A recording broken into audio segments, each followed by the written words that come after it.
Dasham, Yanda Banzo Besanje, Rimpada Shasun, Devarisha Banji, Jimba, Jibun, Kano, Lanam Bevan, Hadam, Melanje, Demasanje, Jumnet, Bejawa Shaja, Tubala Shasan, Sugar, Demba, Jumden, the Shin, Bandasham Bayana. Zobia Sanje, Ripada Shasun, Devarisha, Jiden Jamba, Jibun, Kano, Juba, Lanam.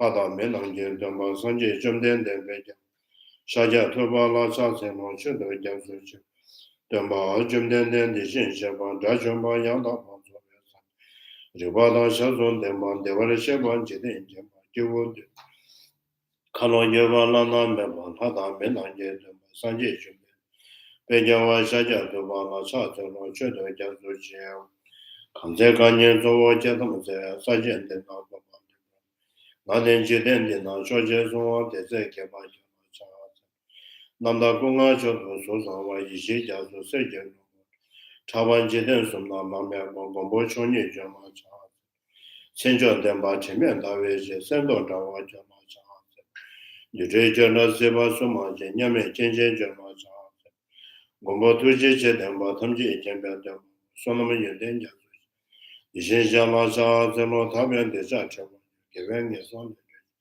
Chido de la Shoga was in your Jama, Charles, and Lieutenant. Lava Dala, Rabdo, Shinga, Tamba, and get them by Charles. The Wajia Meja, give up his own so much, and get some. Tenes Sanjay, Demba, Karma, Ravi, Mama, you must, Chubru, Melamota, Jeddah, decision, the Data, Solomon, Kovandam, Ninja, Rabbi, and Gada, Nada, Shiva, Sivason, and Joan Joveration. To a teacher, the blessed one, the one gone beyond, the foe destroyer, the completely perfected, fully awakened being, perfect in knowledge and in good conduct, Sugata, knower of the world, supreme guide of beings to be tamed, teacher of gods and humans, to you, the completely and fully awakened one, the blessed one, the glorious conqueror, the subduer from the Shakya clan, I prostrate and make offerings and go for refuge.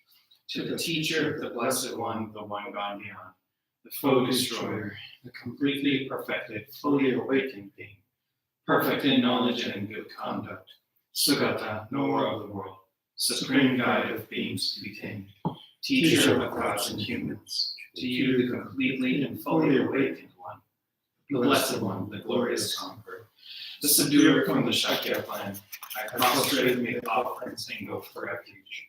To the teacher, the blessed one, the one gone beyond, the foe destroyer, the completely perfected, fully awakened being, perfect in knowledge and in good conduct, Sugata, knower of the world, supreme guide of beings to be tamed, teacher of gods and humans, to you the completely and fully awakened one, the blessed one, the glorious conqueror, the subduer from the Shakya clan, I prostrate and make offerings and go for refuge.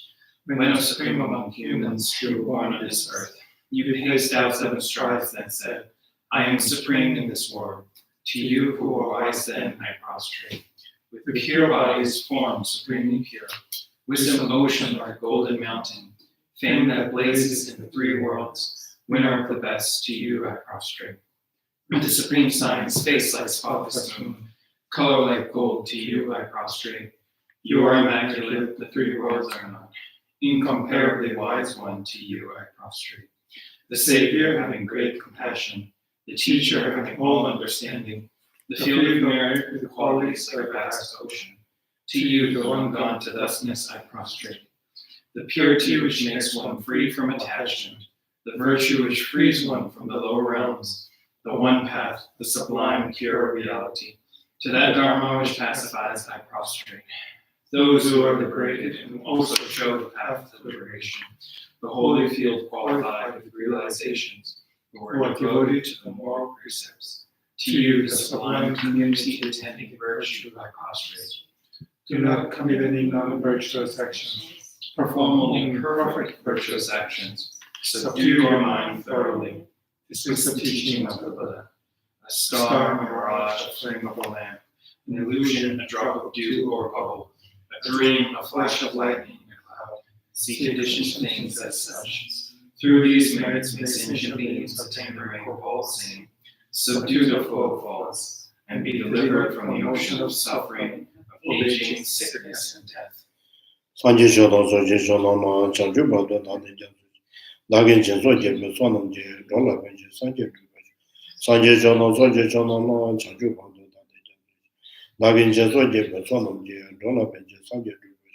Sanje shodo soje shodo ma chanju bado dade jansu.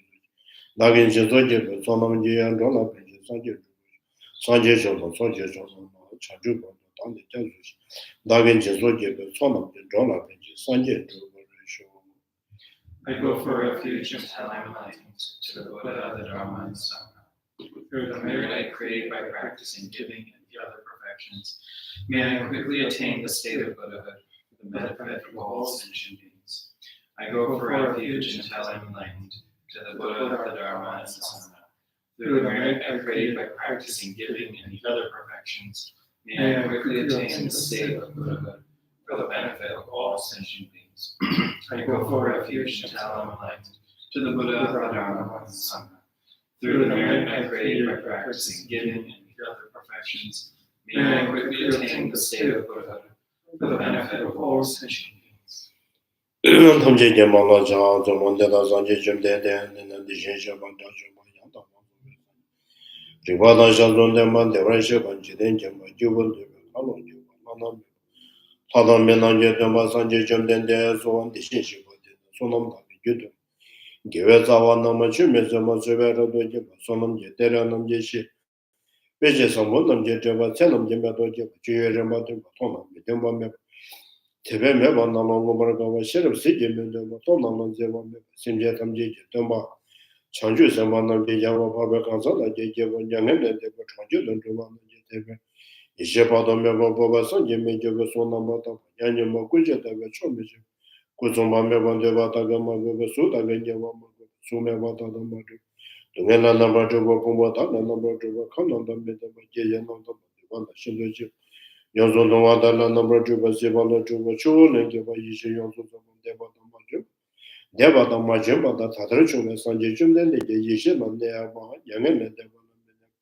Ya da wa ni ja da na de wa sim ja tam ja na se ba sa la chu ba te de da de san je chum de Kuchibe yende yanda wanda mazo tabeche tamageba padageba tamageba yazamba tsrizamba madeba yozo zoba yozo taba yozo changwa yawa taba to deme ba yusheba me ba yawa te ba te towa ma te yo keba namje sozo range riba chawa jumdende genda ba sube chundu wala leba te yaba joba zobe chanju don joba cheba midimba me junde wata te ba temba yuba yuba cheba wo Temba shimbe gindene lebra shuba riba shuba chambra shuba temra shuba temba jebe wezo Charge with the Yuba Sonaji vegetation, years of Japan, Kudon, Japan, Yuba Chambo, Kantekan, over Sergeant.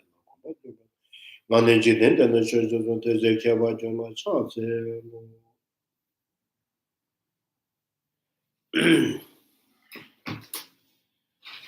So, page 322 or 32? I have 320. What's 321? 321. 321.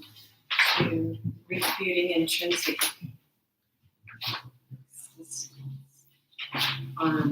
Probably to the second or the first paragraph. Refuting intrinsic existence potentiality in the past cognitions. So now to explain how such potentiality does not exist in the past cognitions as well, it reads, if consciousness arises from the maturations of potentialities already past, it will have then emerged from potential as a extraneous, right? Extraneous. So potential extraneous. How do you pronounce this? Extraneous, okay. To itself.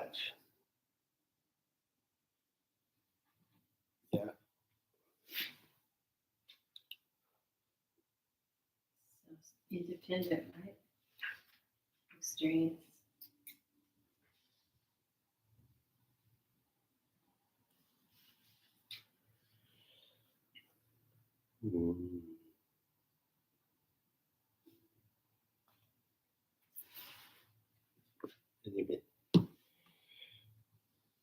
Emerge from the potentialities extraneous to itself.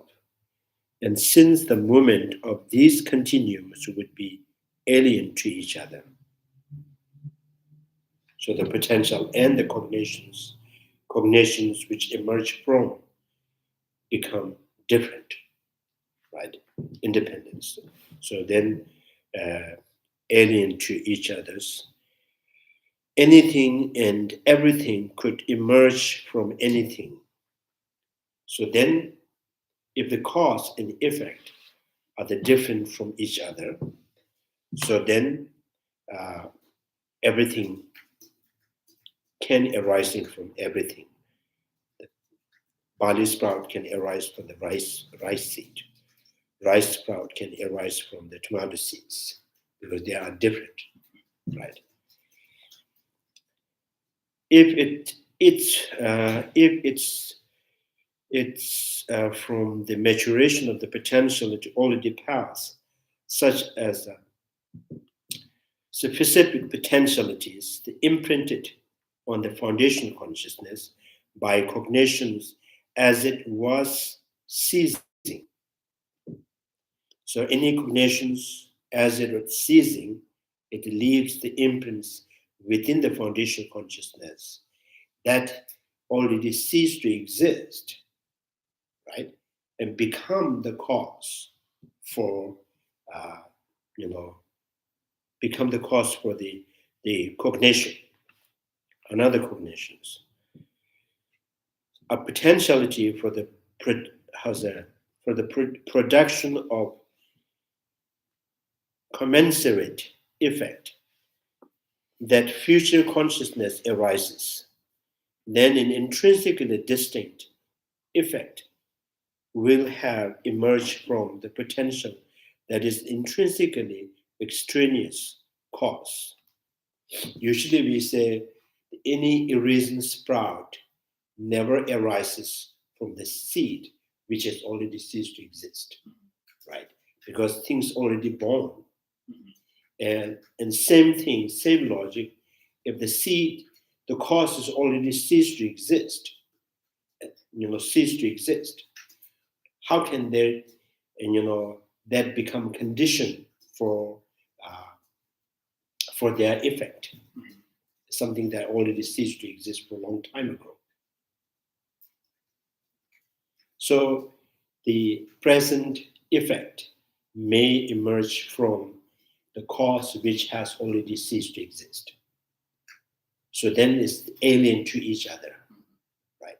So if cause and effect, they're alien to each other, the different, kind of different from each other, then still the one effect can born from that. So then why not a barley sprout can arise from the rice seed? They are different each other. So you don't need any something close relation. So intrinsically extrinsic. Why is this so? Since the moment of the continuum emerge in this sequence, so the preceding and the subsequent member in the continuum would fall, you be alien to each other by virtue of their own intrinsic natures. So they're intrinsically separate and different, but still they play like cause and effect in the relations. So the root for the Sanskrit word for a continuum is tan. I think this I already read it.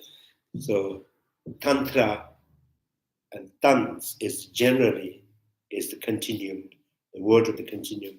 Now that meaning is quite changing when it's with the sentence. as you know, I said, Sina Tan in Hindi, Sina chest. When your chest make bigger, so I'm Sina Tan. So it expanding. It also gives you the meaning of expands. And then sometimes you say it stretches, like when you're holding the arrow and shooting, and then you know, what's that? When you pull it, that's called tan. So then the tan with another word, tantra, is, you know, is a continuums, which the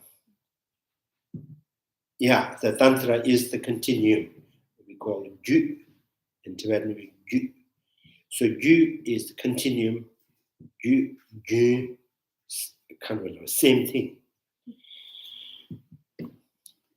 So it's a tan, and it is stated continuum. They refer to the extent, extent. And by applying an affix to these verbal roots, there emerges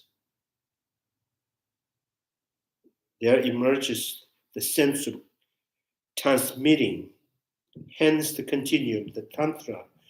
So through the formation of the continuum, the cause and effect operate in a related sequence, like flow of the stream, so something that continues.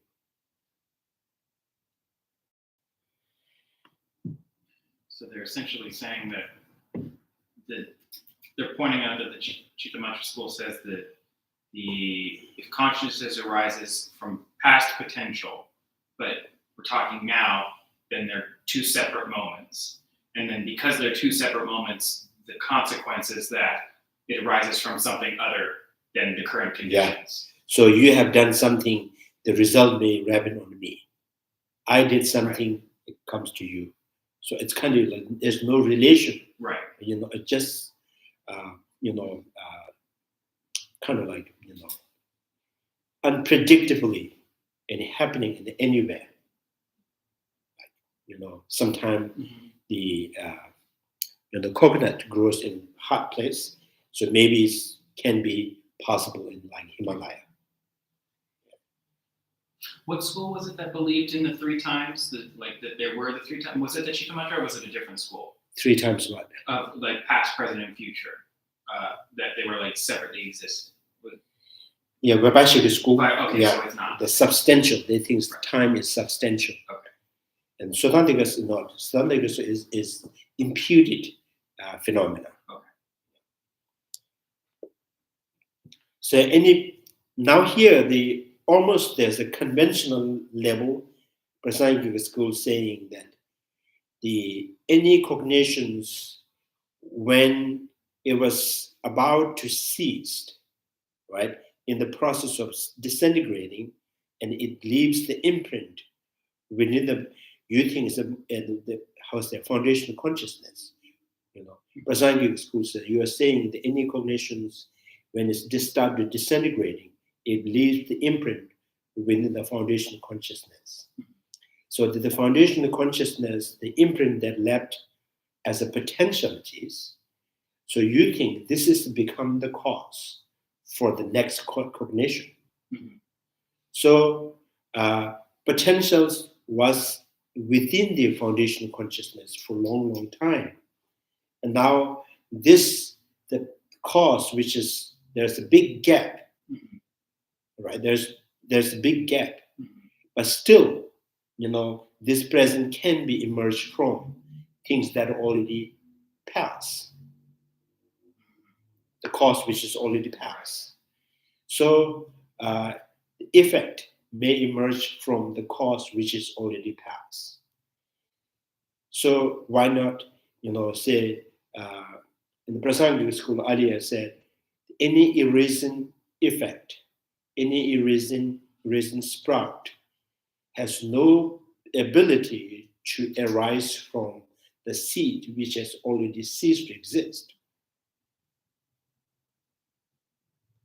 So now this becomes the when the Prasangika school say any risen sprout never arises from the seed which has already ceased to exist.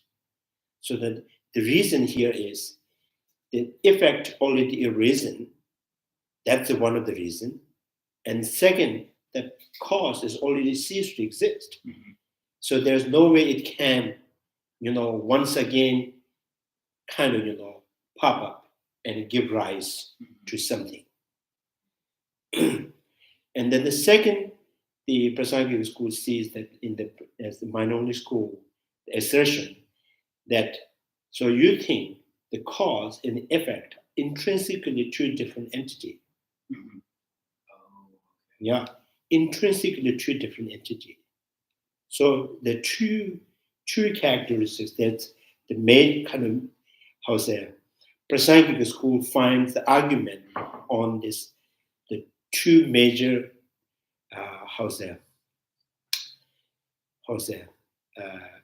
faults in there. One, you say effect can emerge from the cause which has already passed. The second, you say the cause which is intrinsically different from the effect. They're intrinsically different from the effect. So effect is intrinsically different from the cause. Cause is intrinsically different from the effect. And an effect is arising from the cause which has already ceased to exist. So that clearly is saying that, the cause and effect is alien to each other. There's no relation at all. There's no continuum. There's no, there's already a big gap, interval, disruptions, but still this effect is emerged from the cause. So then Prasangika school is saying, then what is, why is not possible that the barley sprout may once arise from the rice seed? So then the main thing here is the Sanskrit word they use, the tan. So the cause and the effect happen within the continuum. When there's no continuum, the gap between cause and effect, there is no cause and effect, right? There's nothing that is, transforming something, right? So transform means the continuum. So when there is no continuum, there's the interval and there's a disruption, there's no continuum. When there's no continuum, there's no cause and effect relation. So they try to fundamentally put the cause as different, acknowledge it as something different than what is not arisen, but So when the Prasangika school listen to minority schools, the assertions, minority schools say every cause is pre-exists within the foundational consciousness. Everything. So now, from this foundational consciousness, the causes are already ceased to exist. So still, there's the potentialities. So that can give rise, today's, eye consciousness, air consciousness, nose consciousness, and this form, sound, smell, taste, all emerge from that potentialities. And not only this life and next life, eye consciousness, the form, sound, smell, this all can emerge from this particular, the potentialities, which is within the foundational consciousness. So the Prasangika school says, in that case, you believe that the cause is pre-exists somewhere, even there is the interval, the disruptions, there's a big gap, but still things are emerging from the cause which has already ceased to exist. And at the same time, every effect is intrinsically different from the cause. So together, there is, without the continuum of the cause and effect relations, and the cause and effects are intrinsically different. So that gives you that opens the arguments. So then why not? Anything can be born from anything.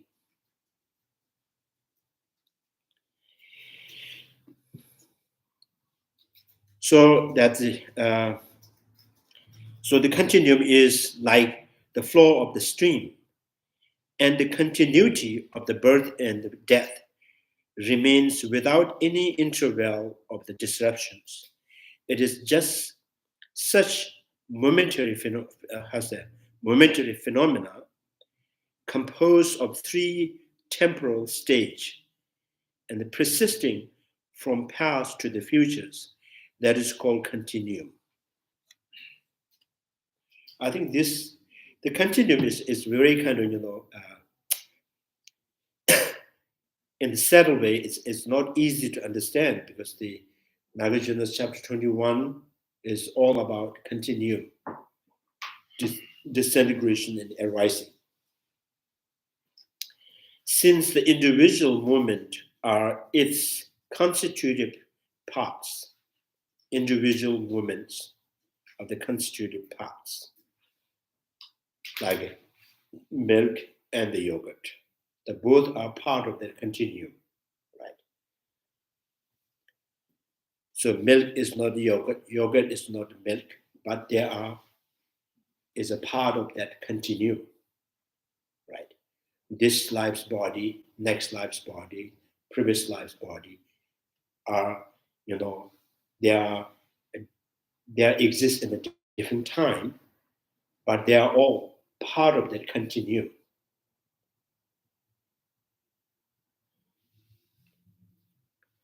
Since individual movements are its constitutive parts, the continuum itself is a whole.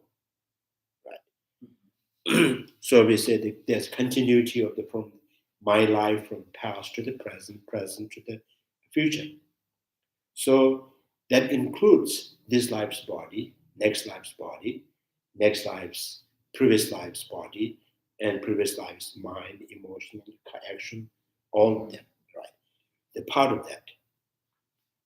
But they are all in the one stream, one continuum. As a whole, the barrier of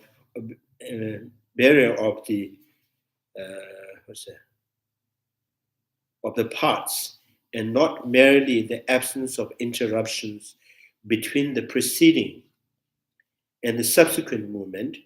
Furthermore, since the continuum encompasses all its parts, the individual movements, within the continuum are referred to as a movement of the continuum. Similarly, because the constituents or the part of the continuum belongs to the continuum is referred to also as the appropriator of these members. So like a day, the continuum of the day. So morning, 6 o'clock, 7 o'clock, 8 o'clock, all are part of that continuum of the day. Right? So 6 o'clock is not the 10 o'clock, 10 o'clock is not at 6 o'clock, but they are part of the continuum of the day. So there is no interruptions between them. They're all. So this is what saying, continuum they refer to also as the appropriator of these Nyao lembas. This was last time I said, appropriator. Usually, when we think about the 12 links and divine originations, each links, 12 links and divine originations, right? So each of those are what are called appropriations. So appropriator is the persons who cause this continuum. So I am, in this life, the person I am is the appropriator of the continuum of, from the previous life to this life to the next life. And next life, me, is also the appropriator of the continuum of that, the aggregates. So each aggregates are appropriations. It's appropriated by that appropriator who has engaged in actions out of emotional, right? So I'm thinking this out. He says appropriator of these members.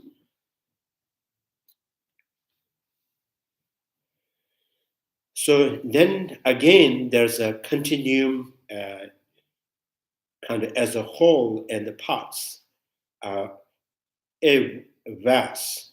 For example, is the appropriator of the lips, necks, and so on of the vase. So each part of the vase is a part of that whole vase. So I think, so this. And according to the opponents, such preceding and subsequent movement in continuum are distinct from each other, and there has a distinctness exists by virtue of their own intrinsic natures. This means that from a potentiality that is intrinsically distinct can emerge something that is intrinsically separate from it. So the same thing is repeating now. So now if you, the opponent, were to think, since I do accept these consequences, there is no fault here, we would say then anything.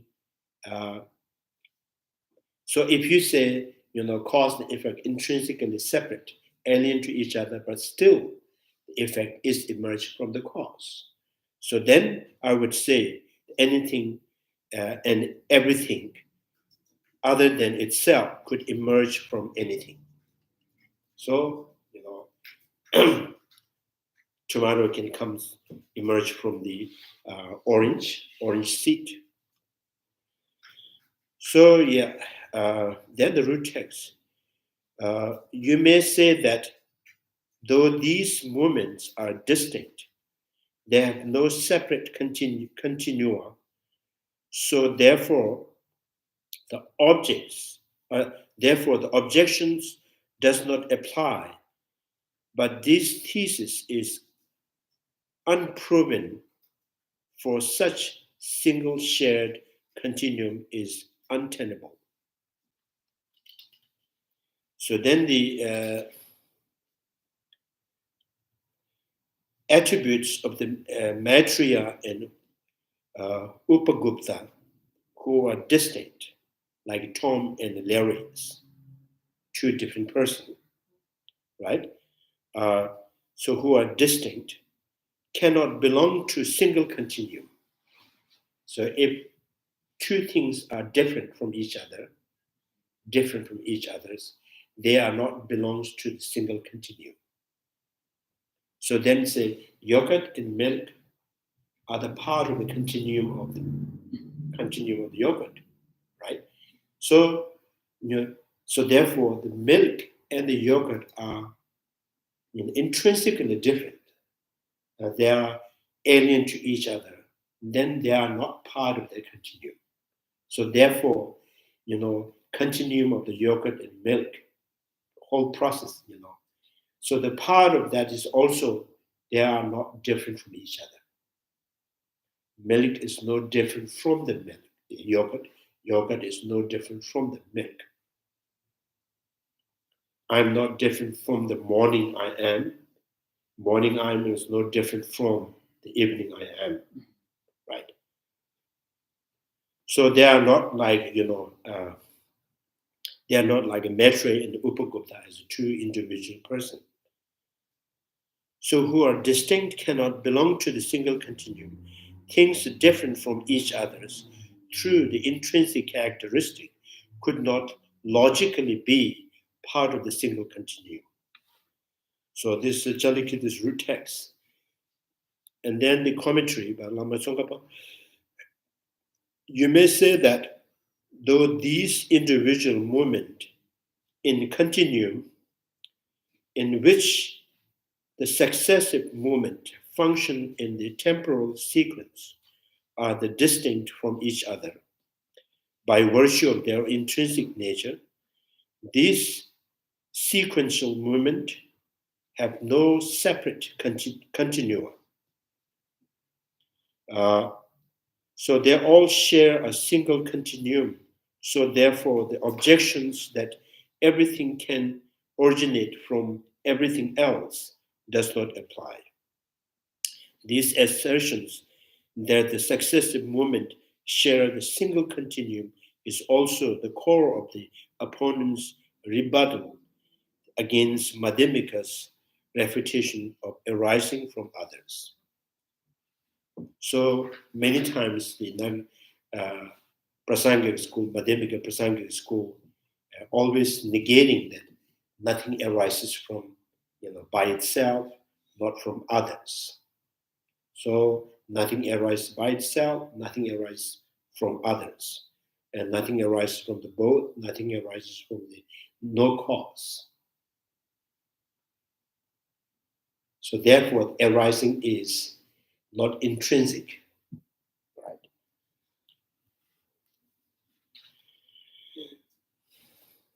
So reply, it may be that if a single shared continuum can be established for two temporarily sequential movement that exists as intrinsic and separate entities, the false charges might not hold, but since existing of such shared single continuum has not been established, this thesis is unproven. How is this so? For such single shared continuum is untenable for preceding and the subsequent movement of the things that are different from each other. So there's again and again the saying that, so you cannot have single share of the continuums, based on things that are different from each other. So they're based on those parts that are different from each other.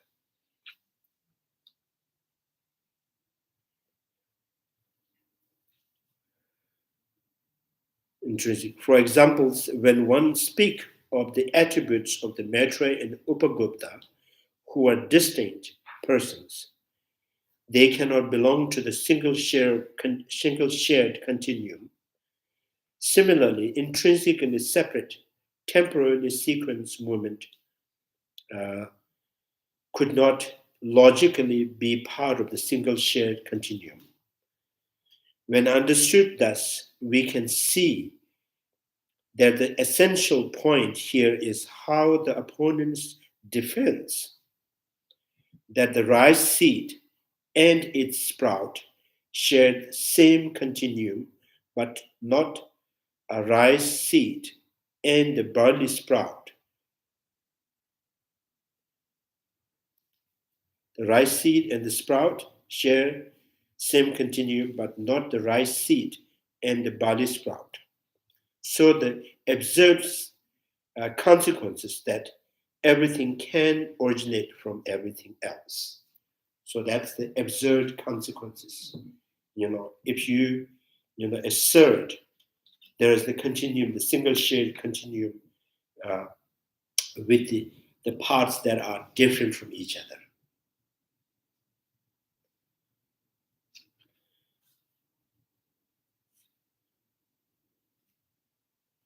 So will not ensue, fail to rebuff our objections precisely because the opponent assert intrinsic separateness of the things. It's crystal clear that the objection is not against mere otherness. So some who use the approach of the knocking over the first domino. It's a little tile toy. Maybe there's some master that thinks that the Prasangika school, way they negate the mind-only school standpoint of view is like knocking over the, what's that? Domino. Tiles. So when there's a play, right, the game, when you pick something, the things comes in. So, and then in Tibetan we call Dawachi Bumpu, and the teacher always used the example. In the old time, the yak, when you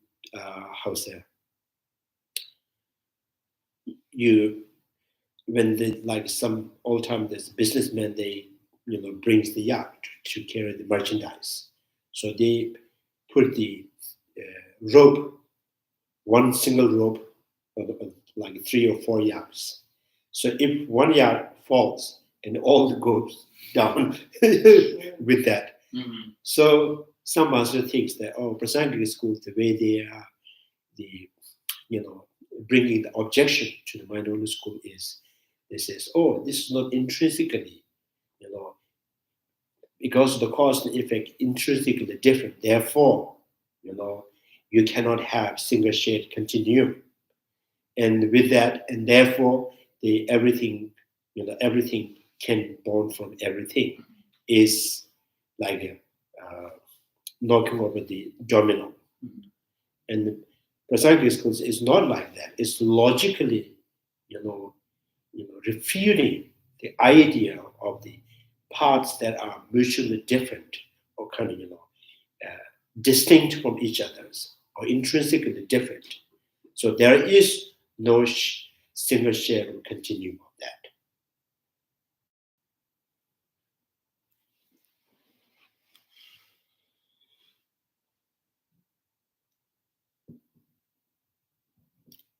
Yeah, there's sometimes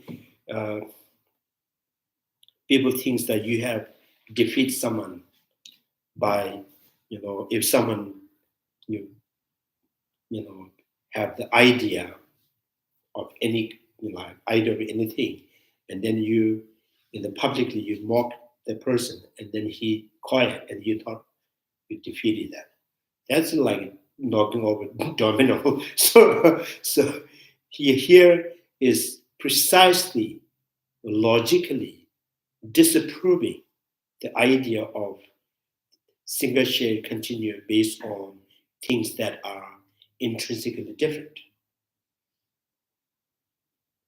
Because the Prasangika school says, the idea of anything that is the present effect has no ability to arising from the seed which has already ceased to exist.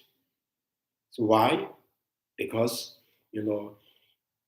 if things, if the a raisin sprout, may arise from the seed which has already ceased to exist, then you have to think that the sprout can arise from non-existing of the seed. So which means you have admitted this sprout is coming from no cause. So if the sprout is not coming from no cause, not arise from no cause, and sprout arises from the cause, but sprout never arises the cause which is already ceased to exist.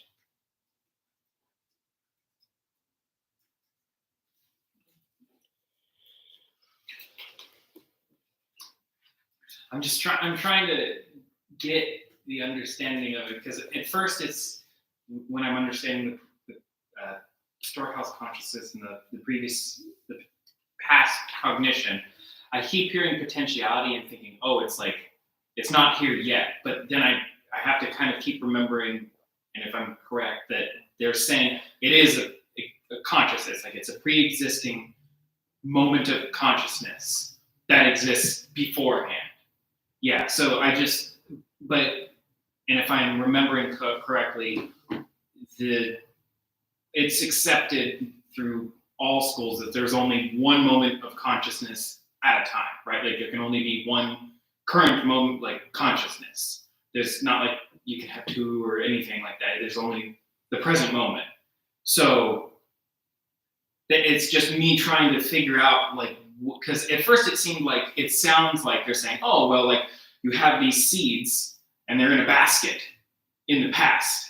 All these seeds that you got in the past. Oh, and then when the moment comes, oh, then you put the seed in there, and then but that sounds too long. It sounds like it makes too much sense in it, like that way. Yeah. I think this is maybe it's not easy to understand that, you know. It sounds here, like my present moment of consciousness cannot be your present moment of consciousness. That's what it sounds like. It sounds like there's another one. It sounds like, because they're talking about Maitreya and Upagupta have their own attributes. You can't mistake one for the other. So that kind of suggests that continuum are not really shared. They might appear to be shared. We can say, yes, we're here together, but my continuum of consciousness is not the same as your continuum. That seems to be a logical conclusion of what is being proposed here. Yeah, now I have to sound separate, differently now. So, so because the sound is the cause of misunderstanding. So I think here, the one Prasangika school, what they're trying to constitute is the single shade continuum based on the things that are, not different from each other. The single shade continuum is on the base of the things that are not mutually different. So that, as I said, there's a one continuum as a whole, that one part of like the continuum of the yogurt. So continuum of the yogurt, continuum of the milk or continuum of yogurt, as a part of that is the milk. One part is the yogurt. So now, because the milk is not the yogurt, yogurt is not the milk, therefore, if you think, oh, they are intrinsically different, so you think they are different from each other, because the milk is not yogurt, yogurt is not milk. If you think that, like so, the morning person, evening person, afternoon person, and the night person, yourself. Yesterday yourself, today yourself, tomorrow yourself. Then you have to say, because today yourself is not yesterday yourself, yesterday yourself is not today yourself, and today yourself is not tomorrow yourself. So do you think they are different? How can you say I am different from yesterday I am? How can you say I am different from tomorrow I am? Right? So if you are not different, today yourself is no different from yesterday yourself, why? Why you are not different from yesterday yourself? Because you are not yesterday person. So then this in the Prasangika school says it's like in the mundane people think that when you plant the seed of the tree, right? Plant the seed of the tree, and after that the tree grows, the bigger, and then one who planted that seed will say, pointing to the tree, this I plant. So which means he is not seeing this tree, the big one, is no different from the seed he has planted. So the tree is no different from its seed, right? So yesterday yourself is no different from today yourself. Why? Because yesterday become the today. Therefore, this become today. today will cease and turn into tomorrow. So they are no different from each other. So Also, they're not the same. Also, they're not identical. They're not different, but also they're not identical. Today's Larry is not identical with yesterday's Larry. I have said that 1,000 times, not the same does not prove they're different. I am not saying is this identical with the body, therefore I cannot say I'm different from. So then you're going back to the Atma. Atmas, they say that I am permanent. I as a permanent and unity and single and pervasive. And the idea of the I am independent is because I'm not me. So I'm not me, I'm not body, therefore I am different from the body. I'm not feeling, therefore I'm different from the feeling. I'm not I consciousness, therefore I'm different from the I consciousness. So if I remain different from the five aggregates, so, how many, when the bodies cease to exist, I'm still there. So I go to next life. That's the, because it's not identical, therefore it's difference. So this is not like a phenomenon, it's not like, things that slice two things. It's not like a black and white. It's a conceptually constituted phenomenon. So therefore you cannot say this is not identical, therefore it has to be different. I didn't say. You didn't say what you said. I didn't say it's not identical, therefore Different. it's different. Oh, didn't you? Okay, good. I said you can't say it's completely different, because the moment you say it's completely different, then you're dismissing the whole idea of continuity of Tantra. Yeah. So there is continuity. This is why I think, I must say this. This is why I don't accept, in my own mind, I'm not comfortable. Joe Biden? Not Joe Biden, Donald Trump. This is why I don't Except Joe Biden. forget Joe Biden. You're trying to confuse He me. was very convincing. This is You're why I don't using- accept Joe Biden. He's using a debate. He's using a standard debate of Tibetan debate. No, This is why I don't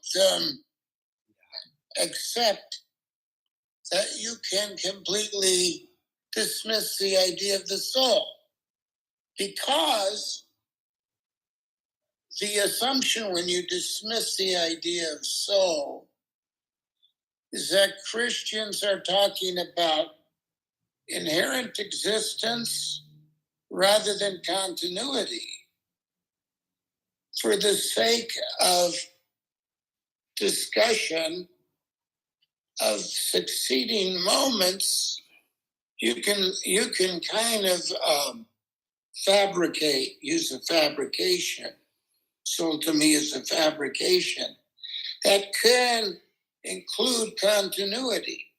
It doesn't mean it's identical. It doesn't mean it's identical, that it's something permanent, that it's something identical. It can exist in the same way Tantra exists. are you back to your home? Back to my Okay, so for now, anyhow. so that's very good. Yeah, good news. So I'm saying, milk and yogurts are not identical. Milk, that's what I'm saying. Milk is not yogurt, yogurt is not milk, but they are not different from each other. So that's the point. So this is why the continuum of the milk and yogurt, right? So the continuum of the yogurt is not based on the milk that are different from each other. Not based on, because they are not different from each other, one turn into another. So therefore there's a continuum. So the continuum, the tantra or the tan is has to be, continuum always happen with things that are not different from each other, but they are not identical. So now here, the minority school, thinks that the cause and effect are, different from each other, and it is intrinsically different. So the Prasangika school said, so in that case, they are different from each other, and that not only different, it's intrinsically different.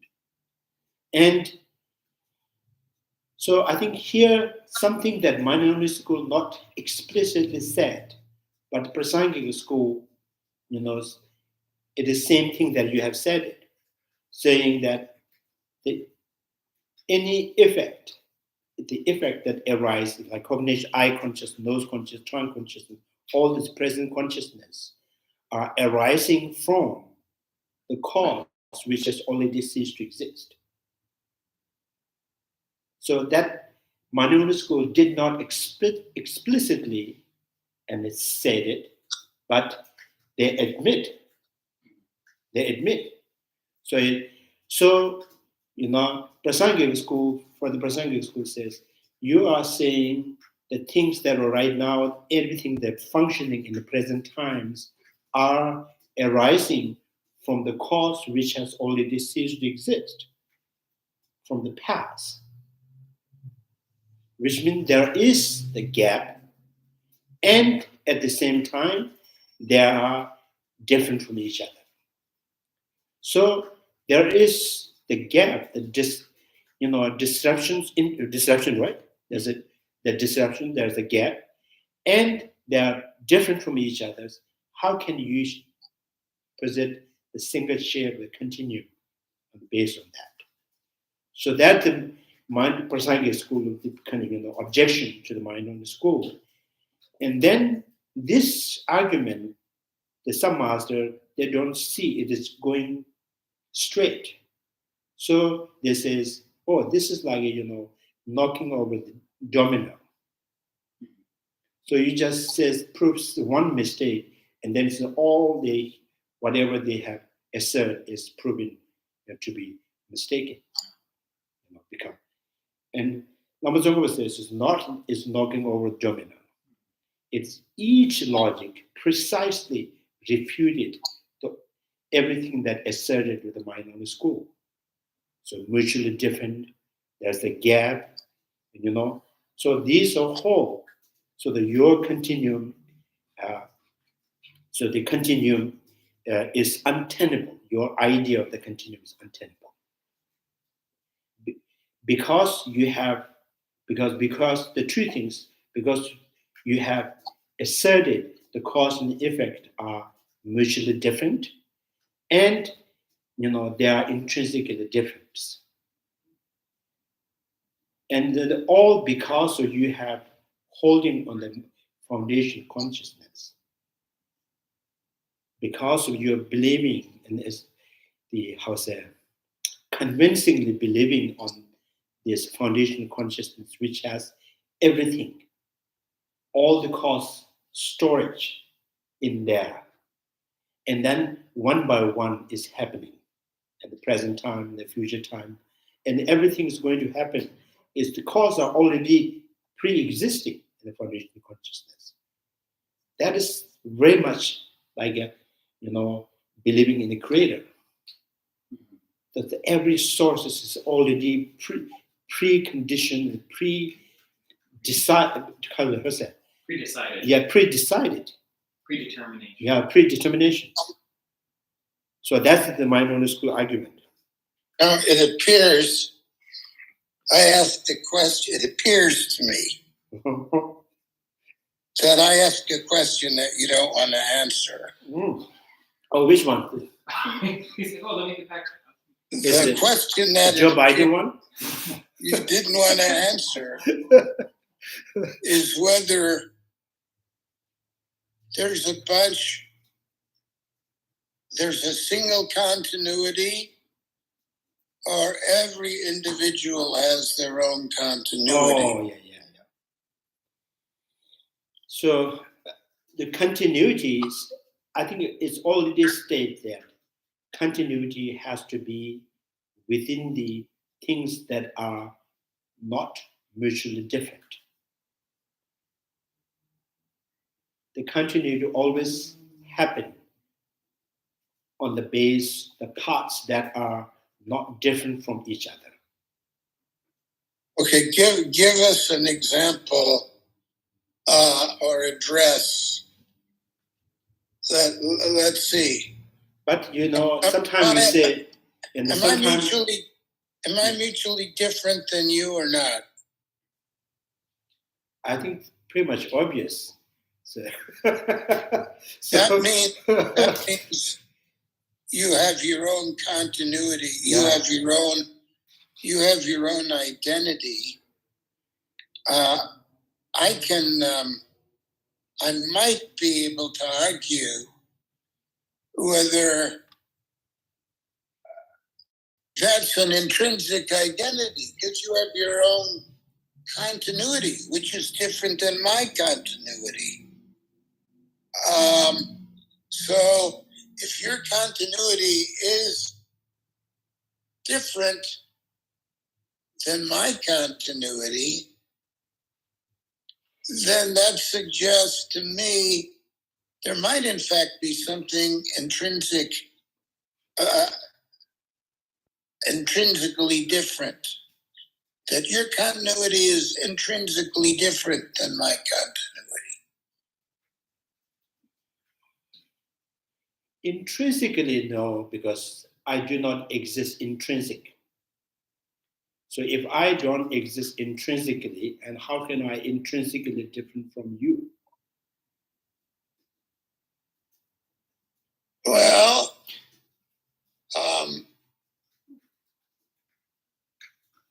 you may not exist.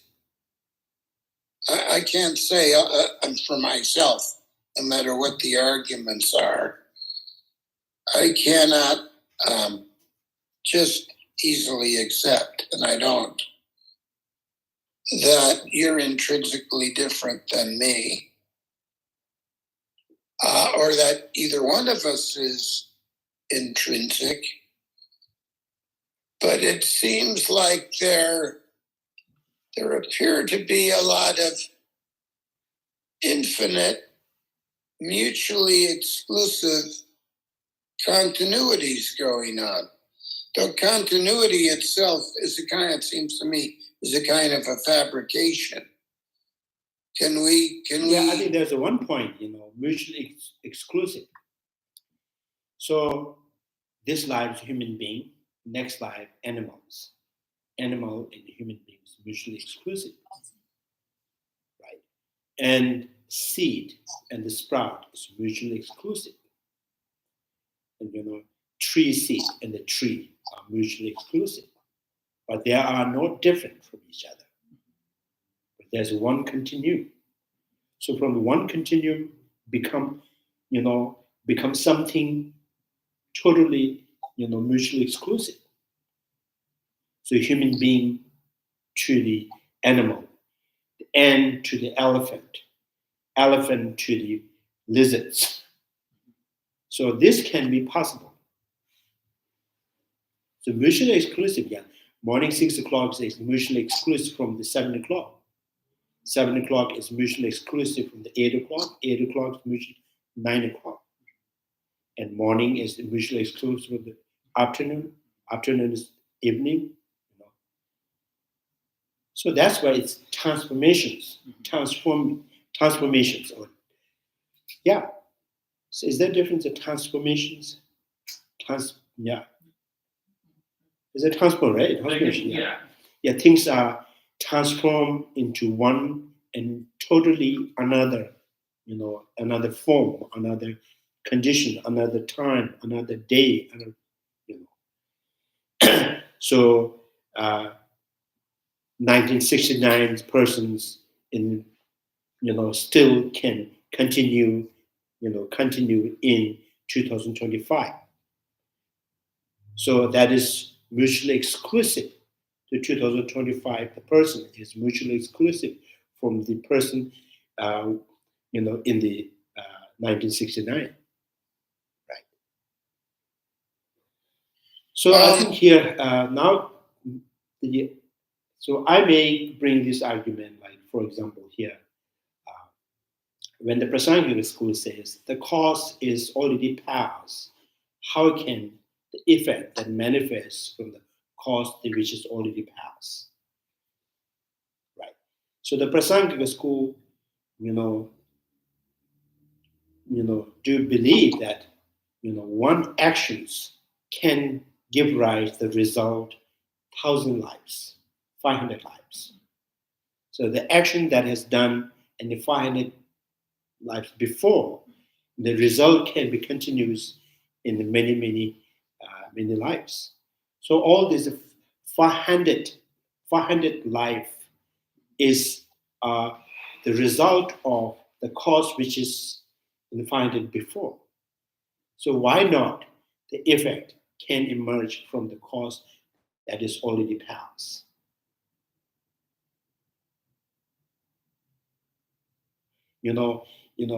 Sometimes for example, when you're young, you fell from the tree and no damage, right? For 30 years, the 40 years. And the 50 years, when the doctor says, oh, you may have some in the accident when you were young. And then you recall that, oh, I fell once. Now the result is manifesting, although the cause has already ceased to exist. That is past. And where is that continuum? There's the 50 years, 40 years gap. So Prasangika school, if arguing to the mind-only school, because the cause and effect, there is the gap, therefore there is no continuum.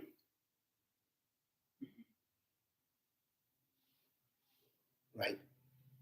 So you have fallen from the tree for 20 years back, and between that there's nothing happened, right? And then something happened. And then you say continuum as a tantra is the continuum. So tantra is continuum from the Buddha to you. So does that mean all these people, who listen the teaching, all right, from continuing from the Buddha to the Nagarjuna to your teacher and yourself, and does that mean your teacher and you are continuum? Or what you have continuously listened? What is the teaching is the continuum, or the listeners are the continuum? The listeners are not a continuum, not in the single shared continuum. The teaching is a continuum. And then the question is, the teaching is the continuum, the teaching that comes from your teacher's mouth and the teaching coming from the Nagarjuna's mouth are continuum. If the mouths are not continuum, then how can the word that coming from the mouth are continuum? So what is the dharma that continue? What is the sutra that continue? If the teachings is, teaching of the Buddha is existing, with the word or the sound, and there is no continuum. The sound has no continuum. So as usually we say, sounds do not continue.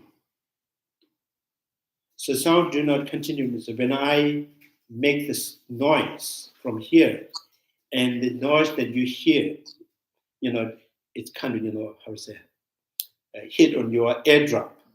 That sound that is not the continuum for the sound that coming from my mouth.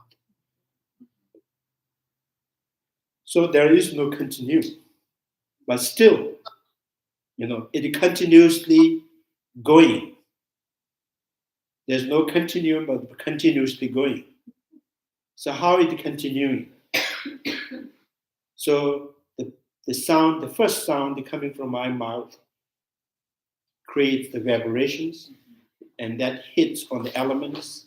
The elements to create the sound, mimic the sound, and then that dies, and that vibrate on another level of the elements, and that causes the sound again, and that in this way they continue.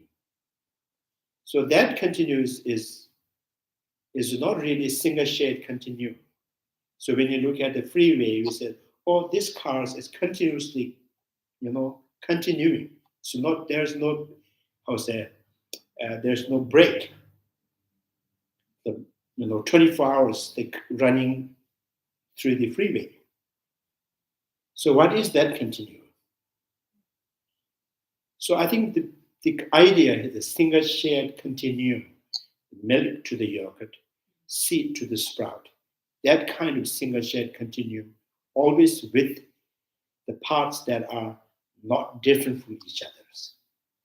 Conventionally, you can say, oh, there's a people continuously coming to that building. So all these people are not one single shared continuum.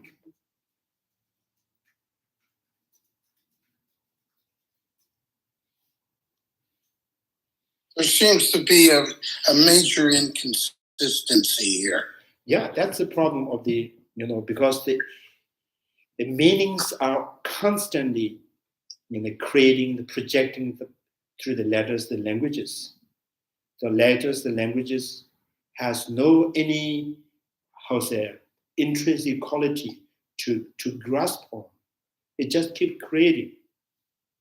So everything that it created, it projected, and then if you examine on those, and then you find the meaning is not there. But therefore, the meanings always exist subjectively, which means as with subject, relation to the subject, meaning seems to be existing. If you try to single out the meaning from the subject, and then there is no meaning. So meaning sometimes goes different directions.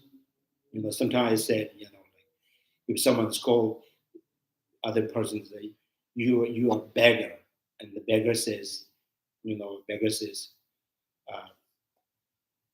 how are you, rich man? so that the sound of rich man's is not really delivers the same meaning as it expresses. So you're saying you are too the beggar, right? So how can you be a rich person? So that the meaning always, kind of existing with relation to the subject, particular subject. So that's why people continuously coming to that building.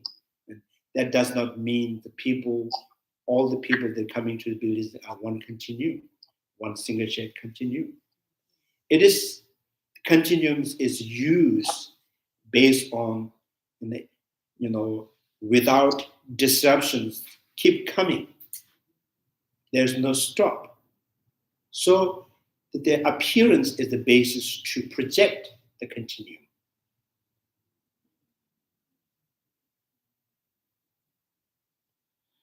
So I have a question. It's an obvious question that I don't think has been asked before in our group. Maybe it has, but I don't remember it being asked. And that is, if a rice seed can only continue as a rice, the cycle of creation is to only create rice plants and rice seeds and not barley seeds. Why is it that human being can create elephant and not only humans? Why help human create elephant? Yeah, in other words, the continuity of rice is rice. Why is the continuity of human being elephant or demigod? Or, I mean, it seems like we're using one principle for plants and one principle for animals, and that they're not consistent principles. Yeah. Why? I mean, how can we? I mean, I suppose things don't inherently have to be consistent. I'm not saying they inherently have to be consistent, but it would appear to be that the same principle would operate with sentient beings as with. I'm not even willing to say plants are not sentient. I think there's good evidence that plants are sentient. So I have another obvious question. Why male, female? So you are staying in the same house and the same person. Why male is female and you are male?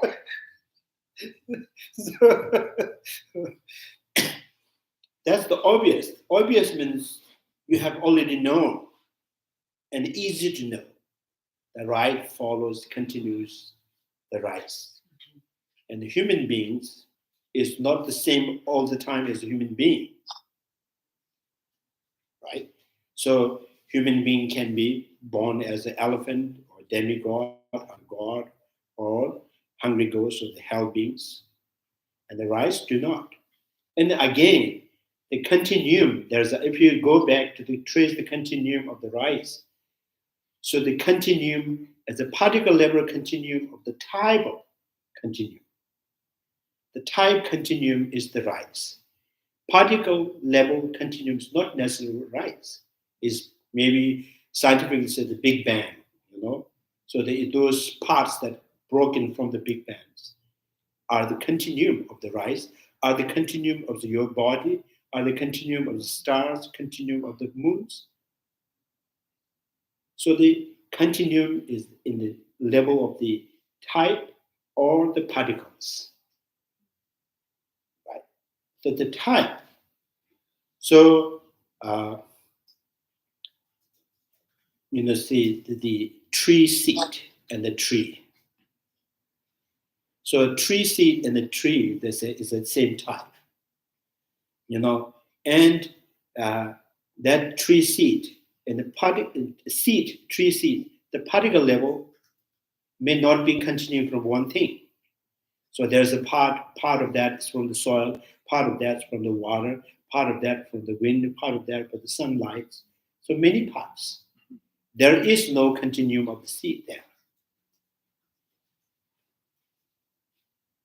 So the particle level or the types. The type is more like, something visible, Yeah, the human beings continue from the actions. The plants do not continue from the actions. There's no emotional there, The plants do not do any mistake. Plants do not do any positive things or no negative things. So we could almost say particle is equivalent to like the elemental, like fire element and like earth element, like balance. So we call it the type, the continuum and the level of the type, or the continuum and the particle levels. Right. So the particle level is not necessarily. Right. So the rice particle is not necessarily coming from the same rice. This can be the particles from, and the external realities. Something, something outside of the rice.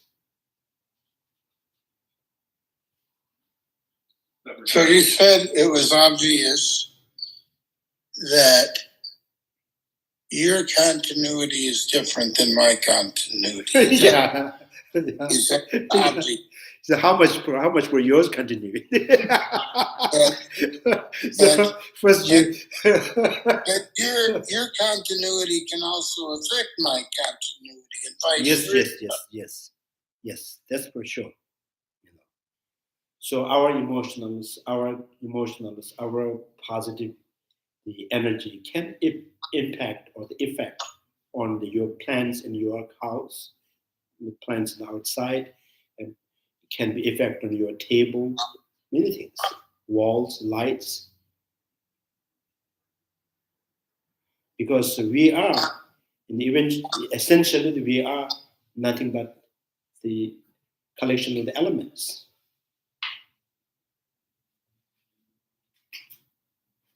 Can you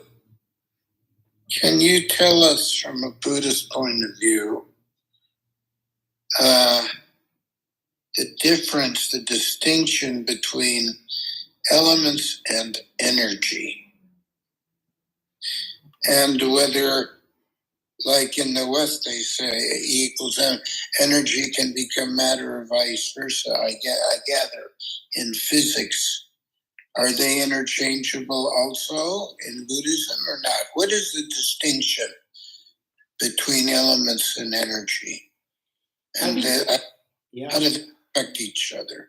I think that depending on the time you are defining the energies. Sometimes you are referring energy to your emotions.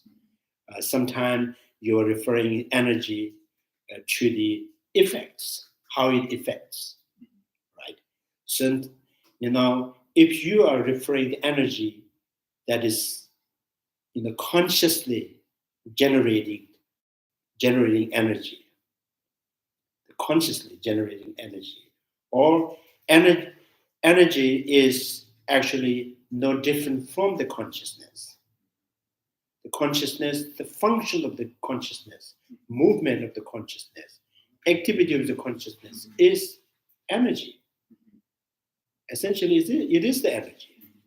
And then the perceptions, experiencing, conceiving, imagining is the activity of the consciousness. So if the consciousness no energy, so when you get angry, you cannot, fill your chest. So the anger by, generating so many energies, and your chest become, expanded. You breathe heavily. So that means the consciousness is generating energy. Consciousness is the function of the activity of the consciousness because of the energy. I think that sometimes in the language, we always, defines the one, like for example, the one word energy defines the many ways for many different meanings. I think one of the obvious things is the element. People use, what is the element of your writing? What is the element of your life? What is the element of your, your study? So people say there's so many ways that defines the element.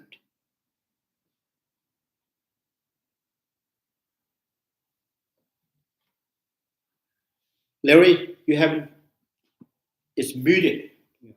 Sorry. Does the mind-only school have a different view of elements, aggregates, and energy from Prasangika, or do they agree? Mind-only school says that everything is consciousness. There's no such thing as elements other than the consciousness. So there is no element out there which, distinct from the consciousness. Mind-only school, yeah. Prasangika school says, yes, the elements are different from the consciousness. Like, the potential of the moisture, the potential of the wind, potential of the heat, potential of the solidity are independent from the consciousness. Now they can merge together, and there is, functioning together, like within your bodies. The body, the elements that within the bodies are employing the consciousness of the employer. So they are working under the consciousness. And then generally the elements are not necessarily they are working under the consciousness. So this is why in the Tibetan language they name the elements as in Jungwa, the word itself shows the future tense. So Jungwa means, it can come, work under the consciousness. Not yet, So it's not yet coming or functioning under your emotional and actions. So the Prasangika school, Sutandika school, Vavashika school, they're all things. There's a genre, they're independent, that is not produced by your consciousness. They can exist independent from the consciousness. So the mind-only school, it is impossible. So there is no form, sound, smell, taste. There's no water element. There's no heat element. There's no wind element as something that's apart from the consciousness. Yeah, sometimes, when they explain, there is some parts are, what they're trying to explain to us is pretty much, true. Because here is the Sutandika school and the mind-only school, they both agree on one thing. This is anything that's seen by eye consciousness, the form that is seen by eye consciousness is a mixture of the consciousness and element. So the Sutandika school says there is no pure elementary product that is directly experienced with consciousness. It's all kind of mixturely kind of created and made it, and that consciousness experience. So consciousness do not, what do you call, nakedly experience any element of product. So then Sutandika school asks, does that mean you are very similar to the mind-only school? And they say, no, we are not saying the mind-only school. We think there are particles which is always independent from the consciousness. Now it becomes the form to see, sound to hear, smell, and taste and the textures. Then these are merged together, your consciousness and the elements come together and create third things to experience for your consciousness. So I think there's some parts are true. Things that, when you are happy, things are more comfortable, clothes are comfortable, foods are more delicious. And when you are not happy, when depressed, and the things that you wear are too heavy or too light. So there's something not right. So which means when you're happy, you experience something that the happiness is contributing to object. There's some objects are, is not purely apart from your happiness. When you're not happy, the objects that you experience are not totally different, independent from your unhappiness.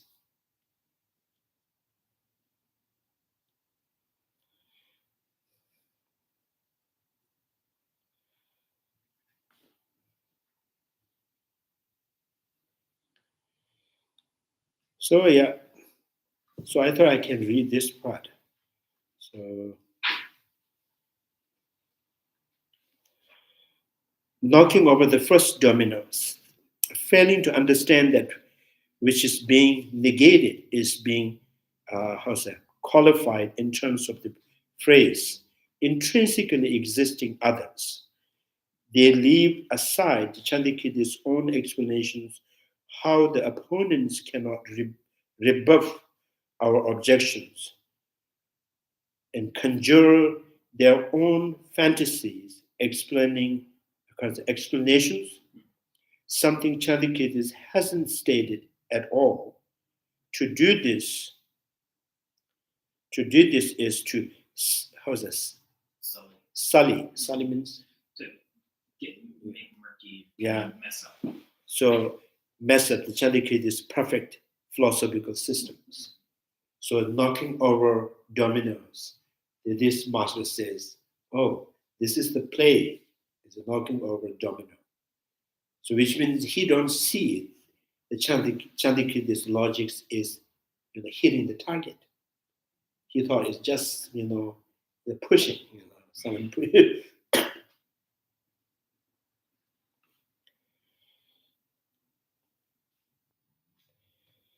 So then the refuting the opponent's restatement that consciousness without external reality exists. Restatements. Again, this is consciousness is the only thing that truly exists. The object of the consciousness does not truly exist. This has two parts: stating the opponent's positions, refuting that positions, stating the opponent's positions, having presented their standpoint thus far with the view of still achieving their aim, Cittamatras may once again assert their own standpoint. So like Cittamatra says, the arising of the visual perceptions take place from its own potentialities wholly at once. I consciousness, here this is, I consciousness is purely born from the potential which is kind of registered in that foundational consciousness. So, so this is why they said there is no external form to see. The potentiality, this potentialities, which is the basis of such consciousness, is what is termed physical eye organ. Now says you have used the language, the physical eye organs is for me is nothing, no different from that potentiality, which is within the foundation of consciousness. So now say with him, there's the eye sense power, as sense faculty or physical organ. So the minority school said there's no such thing as a physical organ.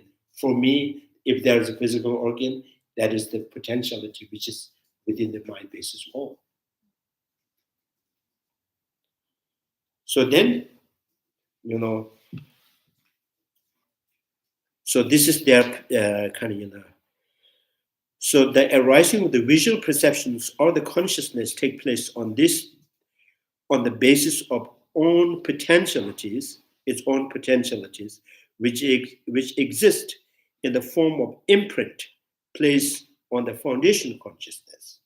So that if there is physical organ, is still pointing to the potentialities which is in the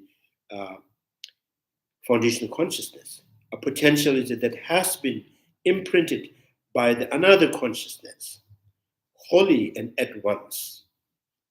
So the wholly and at once means now in the Prasangic school or the Sodantic school, we says eye consciousness conditioned by the form, and then sense power, and then the consciousness. So here the minority schools is a whole at once. All the consciousness is not because of the form, not because of the sense power. It is all, at once. It's born from potentialities, which is, storage in the foundation of consciousness. While it is being, and how another consciousness has printed, in the foundation of consciousness, while it is ceasing. Right now, I'm when I'm happy, my happiness, emotional happiness, So then we start to disintegrating. Happiness becomes smaller and smaller. And that time, it is storing in the foundation consciousness. When the happiness finishes, now I have not had the happiness, but the happiness goes back as to the foundational consciousness as a potentiality. So when the eye consciousness looking something, then you stop looking and you're listening, and then eye consciousness goes back to the foundational consciousness as a potentiality. That's why you just keep stacking up all the potentialities. Almost sounds like happiness is the same happiness, just going back and coming. Yeah, it's kind of like you just shrink it and put it in the box. So I will use it in next time. So, Recycle. yeah. So your eye, your form, sound, smell, all the, it's like an iPod. It's funny too, because that it sounds like their interpretation of there is no eye, no ear, no nose is that there is no. There's no. Yeah. So while it is ceasing, it is the form of the it is from the maturation of such potentiality that an eye consciousness that resemble the previous visual cognitions later arises. So whatever you have a storage, the foundational consciousness, and then later on it mature as another consciousness.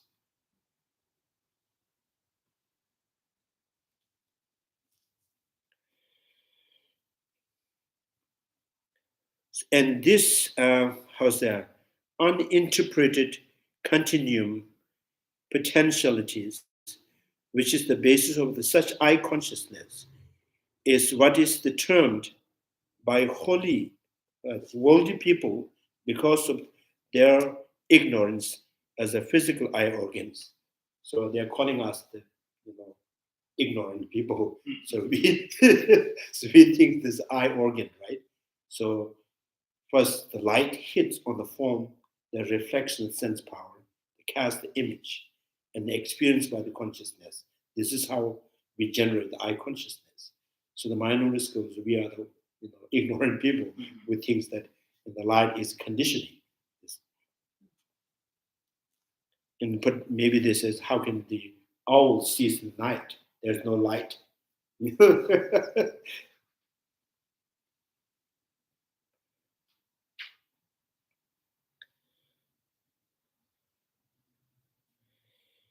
In actualities, no eye organ exists that is distinct from the consciousness. One can extend this point to the other physical sense organ as well. In this view, the propensity that is the cause for the arising of the eye consciousness, it is a causal condition, while the eye faculty, it is the dominant condition. The statement made, I think, for minority school also kind of, a little bit go crazy here. They're saying there's no such thing as eye organ other than the potentialities. And then when it comes to the consciousness, how it is conditioned. So then says the eye organs, arising of the eye consciousness, it is the causal condition. And while eye faculty is the dominant condition. So if there is no such thing as eye organ, eye faculties, how can this be dominant condition? The statement made here of the eye faculties being immediate cause of the visual cognition should be understood in relation not to just, any eye faculty, but to those where the propensities for the arising of the visual cognitions. So again, this is if there is some kind of eye organ that you think that there is no different from potentialities. So then probably the potentiality which going to emerge, going to be, emerge as the I consciousness is the dominant condition of the I consciousness. It is the causal condition.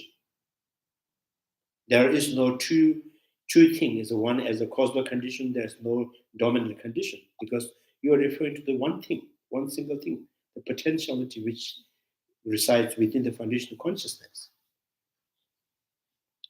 Could you explain from the point of view of Cittamatra,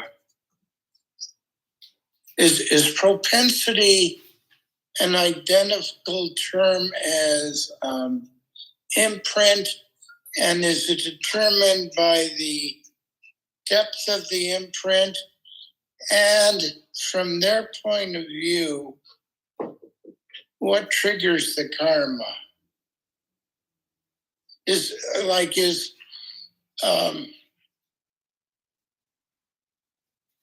Action is determined by the karma, means action, right? So action is determined only by karma or by anything else?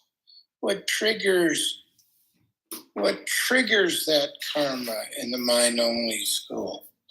And how would you contrast that with the Prasangika, the trigger for the action or karma? What serves as, what they don't believe in arising, similar to Prasangika.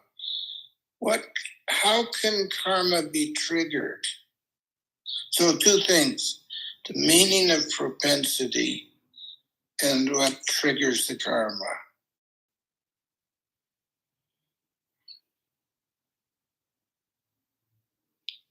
Yeah, propensity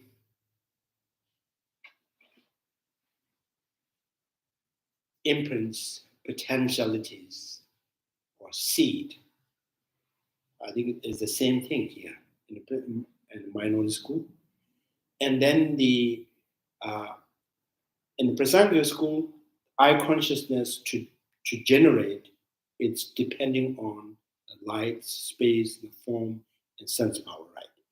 So the mind-only school says, these are not the condition. So the whole at once, the I consciousness is being, manifest directly from the potentiality which is remain kind of, existing in the foundational consciousness. Maybe the karma triggers, like for example here, if you have,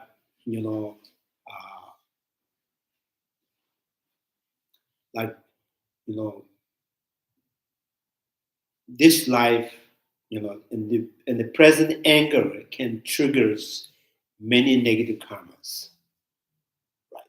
So that depending on, what condition that anger. The angers, the like belligerence, like a mother angry towards the child because they're doing naughty things, and out of care, that anger. So maybe that has not much potential that triggers negative karma. And then the angers that are from jealousy, angers from the attachment, angers from, hatred. So then this anger may triggers. So we are not sure which karma it triggers. Right? So depending on the conditions and the place. So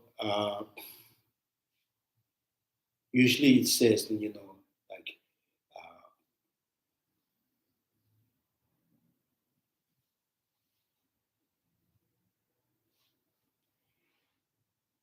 maybe someone who has a very powerful,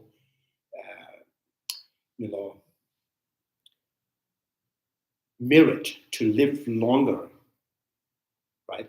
And that person also have the karma to shorten his life in previous life.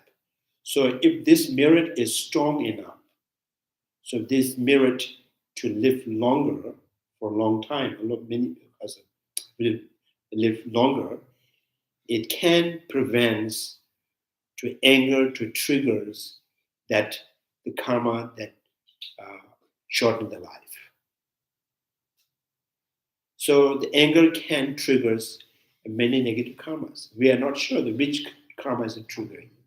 So mindfulness school kind of they accept that kind of thing. So then if you argue with mindfulness school says, so you are thinking this present anger has the ability to trigger many angers, many karmas, many negative karma, right? And so that karma to manifest is depending on present anger. So why not eye consciousness is depending on the present light space? So you can argue in this way, karma to manifest depending on the present actions, present emotions. Without present action, present emotions, karma may not happen in this life. So mindfulness school, I don't know how they answer. So the karma to manifest, so depending on the present activities, the present emotions, the condition. And for the eye consciousness, it's not really relying on the depending on light and space. So wholly at once, that is. So this is what the letter on the Chandrakirti brings the argument. So if this, right now, the awakened state, the eye consciousness is wholly at once emerge from the potentialities. So the potentiality of being able to see things, right? In the previous life, eye consciousness, the imprints left in the foundational consciousness, that manifests wholly at once. So now the question is, how about the blind persons? Can they have the possible of eye consciousness, the potential that emerge or kind of, mature to that blind person? What is the reason? Why not? Because eye consciousness is not depending on any other external condition. It just need to be manifested from the potential.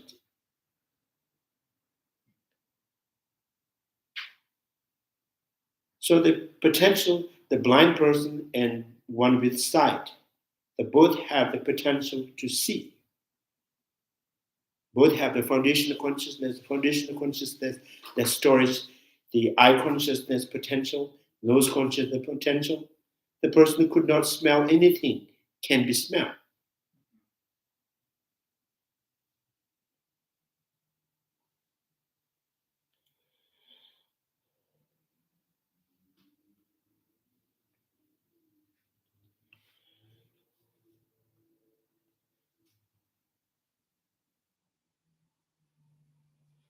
Yeah, so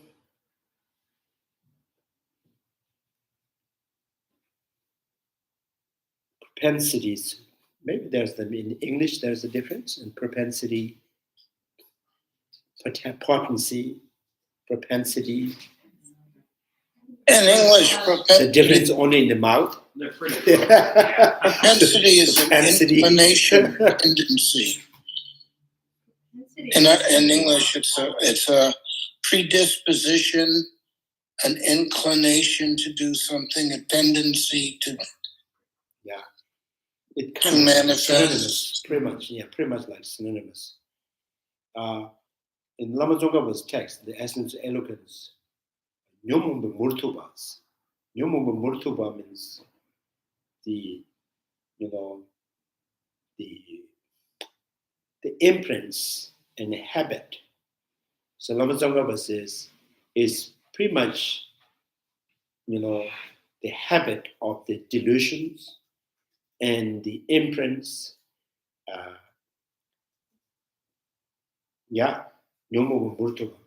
the habit. So Lama Tsongkapha, in the essence of eloquence, he kind of say these are synonymous, the imprints of the delusions, imprints of the delusions, the habituations, the so these are the same thing. And why he is saying is, although the arhat, they have no delusion in their mind, but they have, sometimes there's a habit of, so like, during the Buddha Shakyamuni, there's two disciples, like teenagers, arhat. So because of their, their age, so they have a habit, or they like to climb the trees.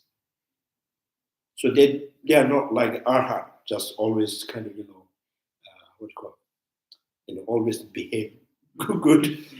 And then there are some arhat, they mumbles. There's something they don't like. So they don't have any afflictive emotion. They don't have anger in the attachment, anything. But it seems they have anger. It seems they have something negative emotion. And then that is the habituation. Like, for example, in the old time, in Tibet, in the old time in Tibet, monks, they love to collect the so kind of like the fat, the butter from the what's that? The butter tea. So when the butter tea there on the surface, the butter they collect that, keep. So because when some tea serve, and they always think, I'm going to collect the surface of the butter and I keep it for the next month or something. So if the monks who serve the tea is not stirring, and they get angry, so if you don't do that, and maybe you don't get the butter, right? If you don't mix together. So then the elder monks always the mumbles, why you don't do that? So there's if those monk who has strong habit of collecting the butter, when they achieve arhat, so they may mumbles when someone serving the tea without stirring it. So then this is the habit of the delusion, but there is no any consciousness as a delusion, but the habit can be there. So that's what stain of the afflictive emotion, not the afflictive emotions. So Lama Tsongkapha, the essence of eloquence, the habit of delusions, the imprints of the delusion, the habituations, these are the synonymous. Can this happen with the Vajrayana master too? That he has, it sounds like anger, it sounds like loss of control, but similar to an arhat, it's an expression of a habit, though it doesn't appear that way.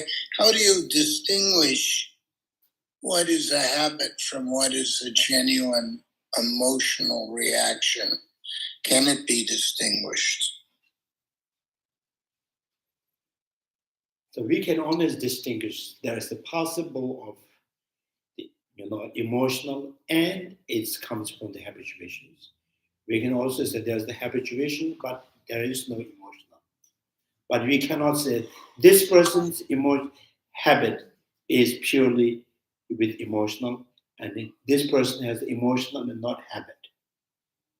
That we cannot say, because you don't know. You cannot experience how this person's mind. You cannot see that mind. Right? So generally, and we can say yes, there is habituation of the anger is there, but no anger. But there's anger with habituations. So generally, we can distinct. But if you go with one individual, then you have to have a clairvoyance to see the other person's mind. Otherwise, we cannot, determine. Is there any I mean, it seems to me, we describe an arhat this way, of having this like residual, which is a habit. But is that any different? Is the Bodhisattva's behavior any different from that? I mean, he could be a 6th level, 7th level Bodhisattva. Is his Behavior. maybe it's academic because we can't even tell who's an arhat and who's a Bodhisattva, I think. Right? Yeah. You just tell them to raise your hand, who is the arhat. So It's like with a police officer, Yeah. you have to tell them you're a police officer. and then you can also get these IDs, driver license, connect to computers. Oh, is he arhat or not?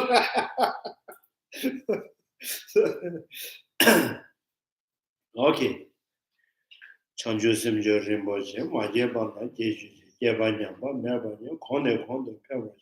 Onye tawa rimboche, maje bana jeju, jeba nyamba, meba nyam, kone pewa. Pama simjen tamje, deda denju, ngenro tamje, tato tongwa. Chanju simba kama sujube, teta kunje, monum juju, karera wekowe, shinozo, penda dewa, manu juwa ne. Jere simba, tinzin jazo, shabe, side bado, denju, May the precious Bodhi one not yet born arise and grow. May that born have no decline, but increase forevermore. May the precious mind realizing emptiness not yet born arise and grow. May that born have no decline, but increase forevermore. Due to all these merits, may all Father and Mother sentient beings have all of happiness. May all lower realms be empty forever. Wherever there are Bodhisattvas, may all their prayers be accomplished immediately. In the sacred land surrounded by snow mountains, you are the source of all benefit and happiness. O powerful Chandrakirti and Cittamatra, remain in this world until the samsara ends. Thank you very much.